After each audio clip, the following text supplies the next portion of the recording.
Hey guys, it's Max Clausen, and today I'm bringing you a update finally to the Tenpai Dragon post Infinite Forbidden. I know it's been a little while and already a whole bunch of things have happened. Tenpai's won National EU, there was the whole NAWCQ thing that happened, and I've just been busy with other personal stuff overall. But not here for that, you're here for the deck profile. Fair disclosure, this build isn't the most optimal in my opinion.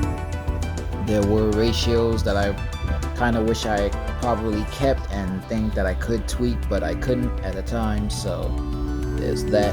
I only have 2 dual videos going up with this deck in the next coming days, so be out for that. Then in full spoiler, they're not the best, not my best,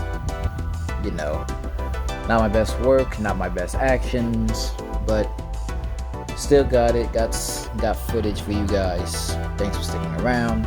So we're gonna get into the main extra inside as always, and be sure to let me know what you think in the comment section.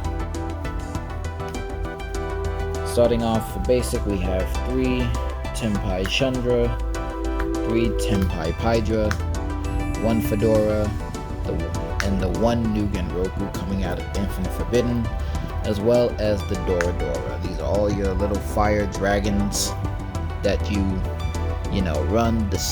The ratios are pretty much as standard as they can be. You can play Genroku. The only things that would change is the amount of Genroku or Dora Dora that you have. And if you wanted to, you could play the Fedora at 2 just for those rare occasions where you do grind, but there's, 1 is most optimal. Play it at 2 if you want to. Genroku itself is the popular of the deck, as most of you must know at this point.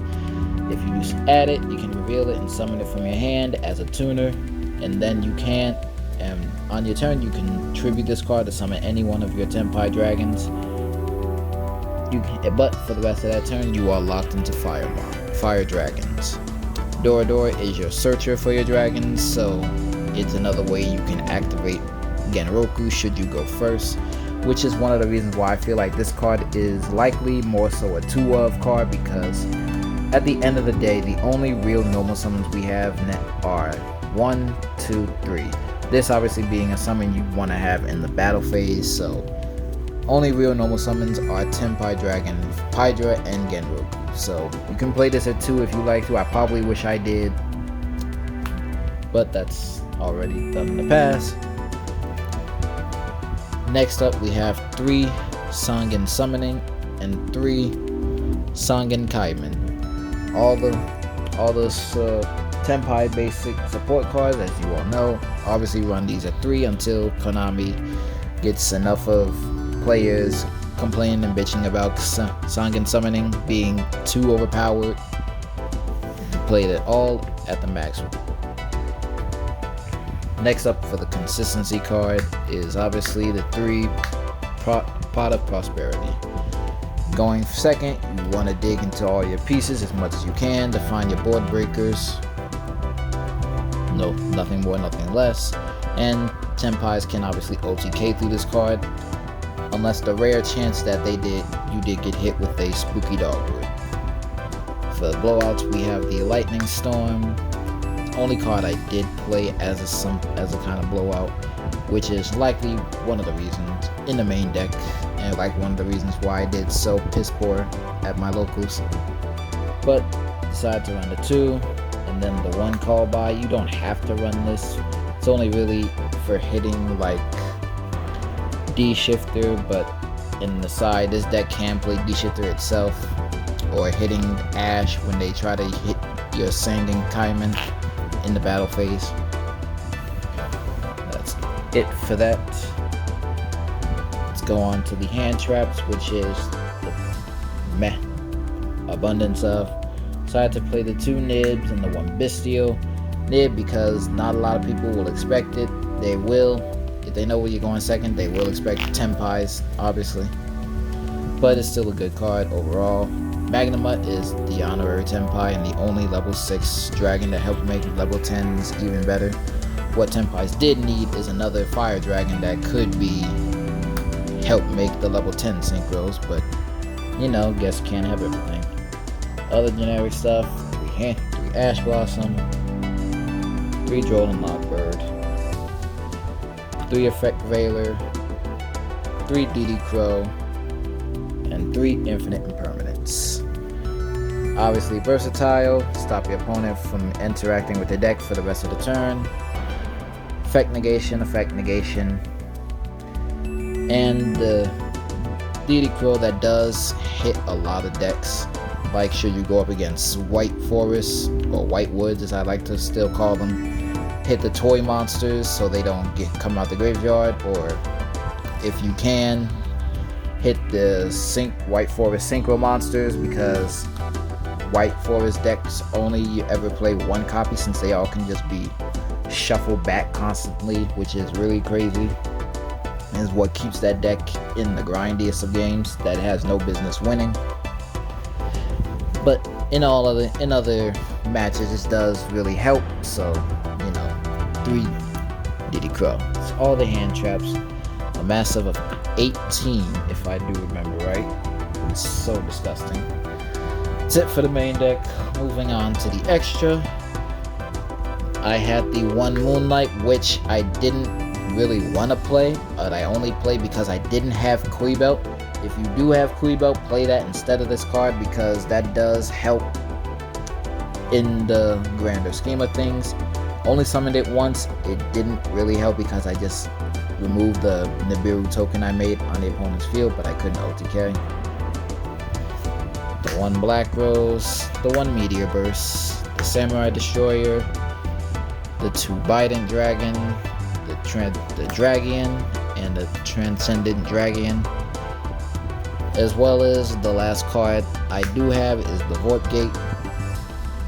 I was told by K-Bon, so shoutouts to him for this, that I believe he had learned this kind of combo somewhere, where is you could make a whole lock with this card, being with these 2.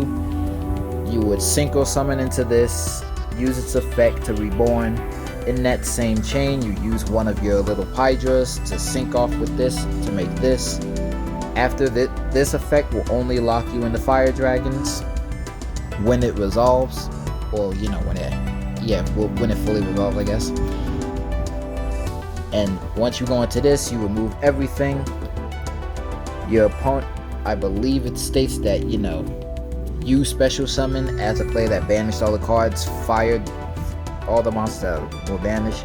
But since you are underneath Bident Dragian, you cannot special summon their cards back. So it puts them on no cards, which is pretty crazy when I was thinking about it. Off to the Link package, the Heavenly Spears. I was told also to play the Doolittle Chimera to help with OTKs, and because it can just add back things like Fadra or Genroku, which is pretty cute. The 1 Hita, the Fire Princess, the World Sea Dragon, and this Raging Phoenix. As you can see, 6 Link monsters. We play pot. We always remove these 6 because going second, you're obviously not going to need them, because these are literally for the OTK in itself. That's it for the extra. Of course, now moving on to the side deck. Side deck was decently good. I just feel like there were better things I could have put. But for the Grand MVP of Euro Nats, we have the Spooky Sister and Ghost Dogwood. The Kawaki Mirror Draco that just says shut up to Yubel decks, basically, as well as the Fiendsmith deck. The D-Shifter that just says screw you to every other deck in the format, be it Yubel, Somewhat, Fiendsmith, Snake Eyes. Doesn't say shut up to Ritual Beast, but it does hit everything else. The 1 Regeki, the 1 Triple Tactics Talent, the 1 Feather Duster, and the double Triple Tactics Thrust, just to get these cards when I go second, or if I go first, what have you. I do choose as well to side deck the Sangen Kaiho, I was planning to main deck this card, but sources told me otherwise, so I decided it's not a good going second. It's not a good going first or second card because you're going to OTK. So it is fine being in the side deck. You can main deck it if you'd like to.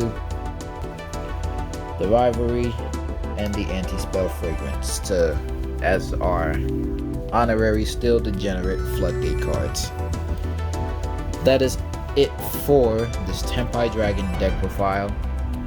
I know it was rather mellow and stuff, but wanted to get this video out.